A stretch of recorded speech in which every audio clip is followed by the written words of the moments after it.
Hi everyone, I hope this message finds you well. This is our third week in a row of our holiday series. I was advised that if I could make it a little bit shorter, then people might appreciate that, since the other ones were pretty long. I hope you had a chance to pause and come back to them, or if you had the opportunity to watch them all the way through. And it's a pleasure for me to be able to present these holiday series addresses for Rosh Hashanah, Yom Kippur, and now Sukkot. So I wanted to mention before I started the Devar Torah that there is an interesting halacha that pertains to the coronavirus, that many would like the airflow to be better inside their sukkah, and therefore they're utilizing the halachic practice known as lavud, which means that if you, in place of the typical walls, many are having walls which are just rope that are separated by 3 tefachim or less, by less than 9 inches, and as long as they are within 9 inches of each other, going up to about 40 inches, 42 inches, so then that would constitute a wall. It's important, sometimes we utilize lavud because, like in our sukkah here at Shul, the walls wave a lot, and the walls are really not allowed to sway. They're supposed to be more similar to actual walls. So a number of years ago, Moshe Mizrahi very kindly built us walls for our sukkah. You'll see the lattice work the next time that you're here. And these straps were the recommendation during coronavirus for those who want to have as airy a sukkah as possible. Just use these straps and have them going up.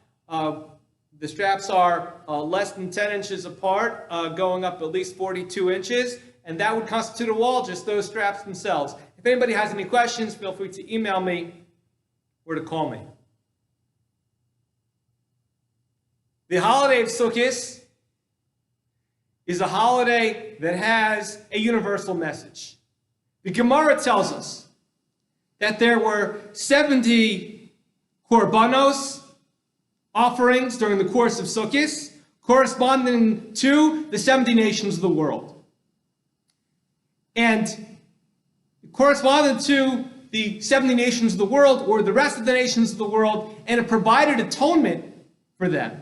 Right after Yom Kippur, the Jewish people focused on getting atonement on Yom Kippur with the special service of the Kohen Gadol and everything that you and I read about and davened through this week. And Sukkot, the 70 offerings, provide atonement and this wholeness to the relationship between God and mankind.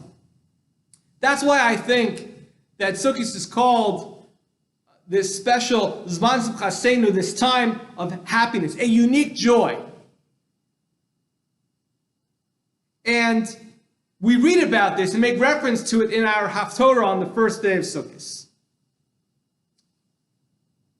Zechariah tells us that in the end of days, there will be Melchemes Gog and Magog, this war, this final war, whatever that might be, Gog and Magog. But what I want to focus on is what he prophesies about when he says at the end of this world, at the end of this war, V'haya kol hanosar mikol hagoyim habayim al Yerushalayim, v'alu midei shana v'shana lishtachavos l'melech Adonai tzvaos v'lachog es chag Sukkos. That whoever remains from this war, about a third of the human race, they will come to Yerushalayim, and this is the part I want to focus on. They will bow to the king, meaning Mashiach, and they will celebrate the holiday of Sukkot. Now, what does the holiday of Sukkot have to do with this?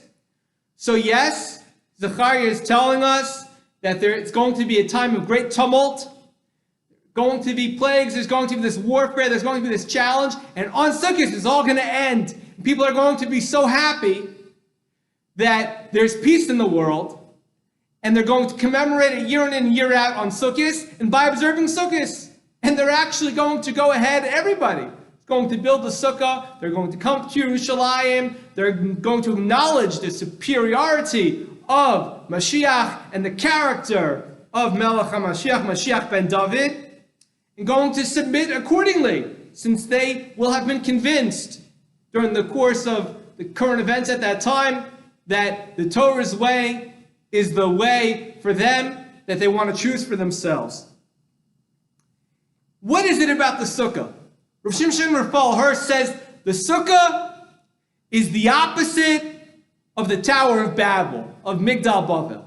The Sukkah is about a temporary dwelling, about being vulnerable within the elements, but about not having a solid structure and relying on your own materialism or your estate. Migdal Bavel was competing, using our resources and our estate in order to go ahead and challenge with the Tower of Babel the providence of the Almighty, the power of the Almighty. And what we ought to suggest is that Sukkot is the holiday after Rosh Hashanah Yom Kippur, and it's the mentality that we develop that really carries us through the winter months, carries us through the bulk of the Jewish calendar year. And we need to develop that worldview, that we are in it together with the rest of humanity, that we are part of one team whose mission is to recognize and to realize that we cannot just be about our resources. We can't just be about making money and supporting our children's schooling so that they can go to university and get a job, and they can go ahead and bring their kids through their university education so they can get a job, so that the next generation can get a job and survive and be nourished and have that sustenance. That there's more to the world, and that we do that together with each other, with our neighbors. And very often, we look at the world and we have a very narrow perspective. We only think of our immediate community, or maybe just the Jewish community.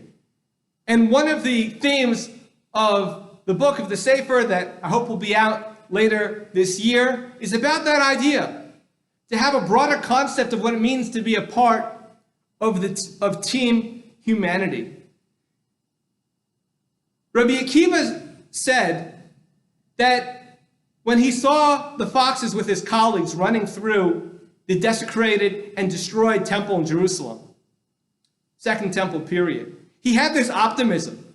Now, what prophecy did he point to? He was pointing to the prophecy of Zechariah HaNavi, of our Haftorah. He said there's going to be a time, if this is true, where a fox can run through the ruins of the great temple in Jerusalem, then certainly Zechariah HaNavi was right. The nations of the world will come and build a sukkah and rejoice together. And there's a story in the Medrash of Tana Devei Eliyahu, very old Medrash, thousands of years old, where he explains that he had a pupil, Rabbi Eliyahu. And the pupil asked him, he said, why is it that in today's day and age, we live to only 120 years old, let's say, but in the times of Adam Arishon and times of Bereshis, they lived for hundreds and hundreds of years. And he answered this pupil, this student, in a very loving way. The Medrash describes it as if this boy was his own child. And he answered him and said, if people lived for so many hundreds of years, they wouldn't do as many acts of kindness. They wouldn't do the chesed.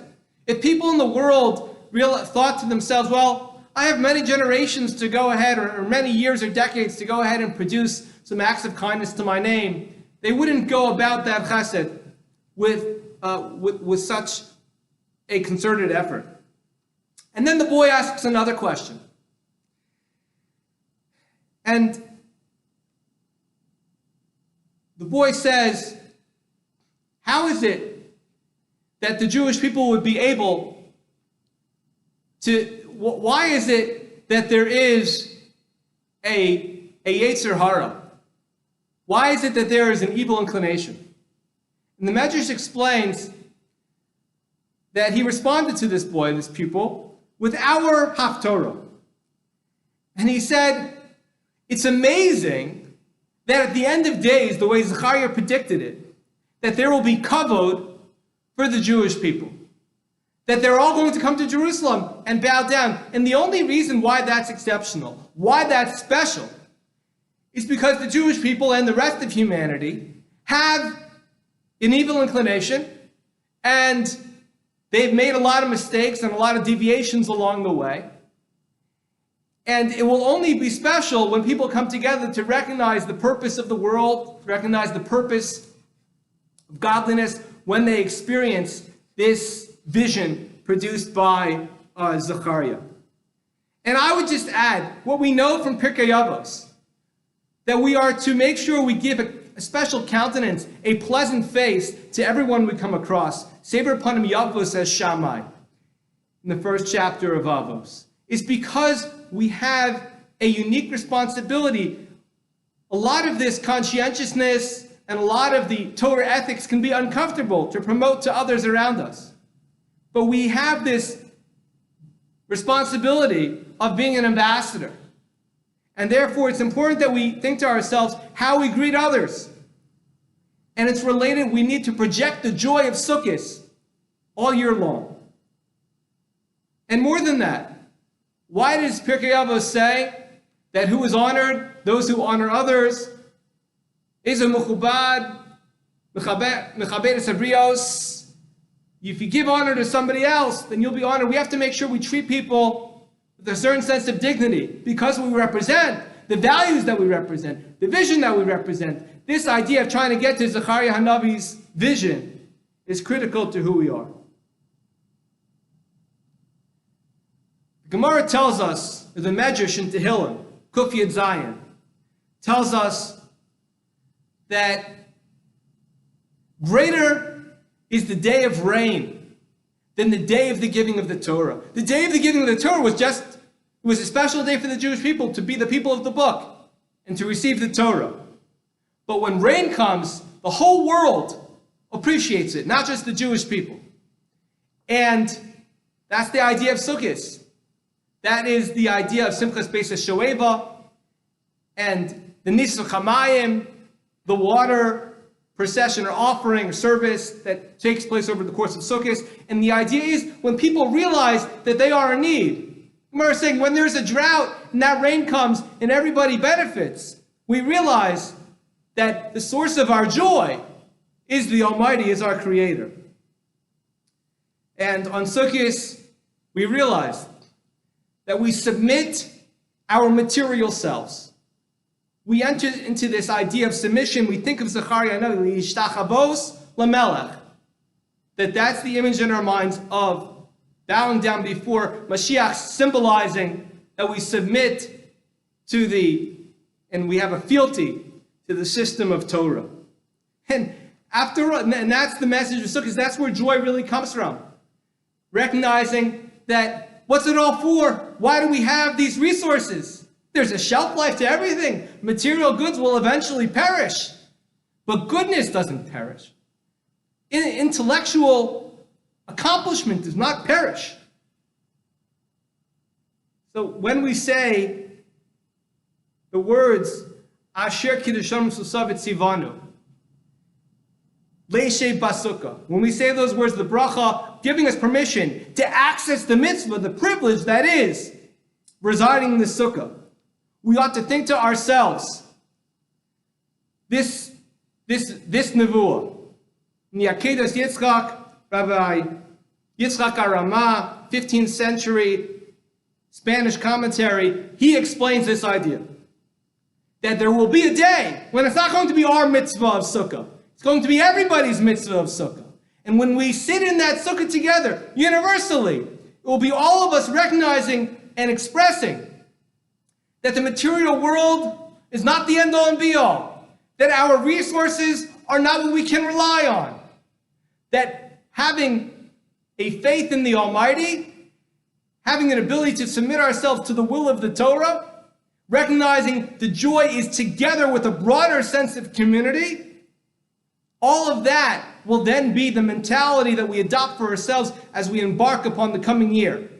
And so for this year as well, 5781, Tafshin Pei Aleph, we ought to think to ourselves that we are part of a greater team of humanity, all striving to make sure that we communicate to the Almighty, that we realize we are vulnerable, and we realize that our resources aren't enough, and there is more to us than just our physical selves, and that we embrace the will of the Torah, and we embrace the Torah mentality for ourselves, for our families, and for our communities.